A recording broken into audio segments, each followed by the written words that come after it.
Nizamabad central జైల్లో గంజాయి గుప్పమన్నదట. అక్కడ గొడవ కూడా జరిగిందట. ఇద్దరు ఖైదీల్ని చితకొట్టిన జైలు అధికారులు, తీవ్ర గాయాలు. ఖైదీల కారాగారం మార్పు విచారణ చేపట్టిన జైలు శాఖనట. మరి ఆ నిజామాబాద్ కేంద్ర కారాగారంలో ఈ గంజాయి కలకలం జరిగింది. గంజాయి అసలు ఆ సెక్యూరిటీ ఎట్లుంటుంది, అక్కడ జవాన్లు ఉంటారు, మొత్తం పోలీస్ పహారా ఉంటుంది, ఎత్తైన గోడలు ఉంటాయి. ఇదంతా ఉండగా ఖైదీలకు గంజాయి సరఫరా అవుతుందట. ఇది పోలీస్ వైఫల్యమే. అయితే మొన్న ఒక ఘటన జరిగింది. చెప్పులో పెట్టి ఆ గోడ మీదకి వెళ్ళి ఖైదీకి ఇసిరేసినటువంటి ఘటనలు కూడా మనం చోటు చేసుకున్నాయి. అంటే ఇట్లా పోలీసులు ఎంత కట్టుదిట్టమైనటువంటి చర్యలు తీసుకుంటున్నప్పటికీ ఖైదీలు వాళ్ళ దారిలో వాళ్ళ వ్యవహారాల్లో ఈ డ్రగ్స్ తెప్పించుకోవడం, సిగరెట్లు తెప్పించుకోవడం ఇట్లాంటివన్నీ కూడా అవుతున్నాయి. అయితే ఈ ఘటన మరి కొంత డిఫరెంట్గా జరిగింది. చూద్దాం. అత్యంత కట్టుదిట్టమైన నిఘా ఉండే నిజామాబాద్ కేంద్ర కారాగారంలో గంజాయి గుప్పమన్నది. జైలు గోడలు దాటి గంజాయి, సిగరెట్లు, ఇతర నిషేధిత పదార్థాలు లోపల ఉన్న ఖైదీల చేతికి అందాయి. నిషేధిత పదార్థాలు జైలుకి ఎలా వచ్చాయనేది విచారించాల్సిన జైలు అధికారులు వాటిని ఉపయోగించారన్న కారణంతో ఇద్దరు ఖైదీలను విచక్షణ రహితంగా కొట్టారు. ఒకరికి పక్కటెముకలు, మరొకరికి కాలు విరగడంతో విషయం ఆలస్యంగా వెలుగులోకి వచ్చింది. అదే జైల్లో గత వారం ఇద్దరు ఖైదీలతో అధికారులు జైలు ఆవరణను పరిశుభ్రం చేయించారు. వారికి ఒక ప్యాకెట్ దొరకగా అందులో కొంత గంజాయి, సిగరెట్లు, ఇతర నిషేధిత పదార్థాలు లభించాయి.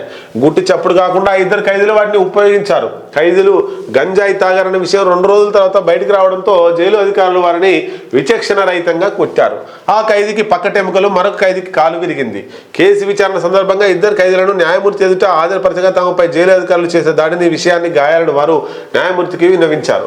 విచారణ జరిపి నివేదిక ఇవ్వాల్సిందిగా న్యాయమూర్తి ఆదేశించారు. అయితే తిరిగి అదే జైలుకు పంపితే అధికారులు ఇబ్బంది పెడతారని ఆ జైలుకు వెళ్లబోమని ఖైదీలు వేడుకోవడంతో వారిని మరో జైలుకు తరలించారు.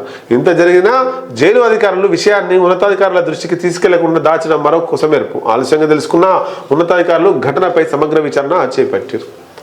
మరి పోలీసులు తెచ్చి చిర్రా, ఆయన ఎట్లా తెచ్చి తీసుకొచ్చిండు? గంజాయి దొరికితే గంజాయి సేవిస్తే అది రాకుండా ప్రయత్నం చేయాలి. వాళ్ళని ఇష్టారీతిన కొడితే ఒక ఆయనకు పక్కటెముకలు, ఒక ఆయనకు కాలు ఎరిగింది. మళ్ళీ దాన్ని దాచిపెట్టిర్రు. మరి బయటకి ఎట్లా వచ్చింది? జైల్లో జరిగినటువంటి ఘటన బయటకి ఎట్లా వచ్చింది అన్నప్పుడు వాళ్ళను విచారణ నిమిత్తం ఖైదీలు, జైల్లో ఉన్నటువంటి ఖైదీలను కోర్టుకు తీసుకుపోతుంటారు ప్రతి 15 రోజులకు ఒకసారి. ఆ సందర్భంగా కోర్టు దగ్గర ఉన్నటువంటి జడ్జితో వీళ్ళు చెప్పారు బాధ. మమ్మల్ని పోలీసు వాళ్ళు లోపల జైల్లో ఇట్లా నిర్బంధించి బలవంతంగా చాలా రకాలుగా కొట్టారు, పక్కటెముకలు విరిగినాయి, అట్లాగే కాలు విరిగిందని చెప్పేసి జడ్జితో చెప్తే జడ్జి విచారణకు ఆదేశించాడు.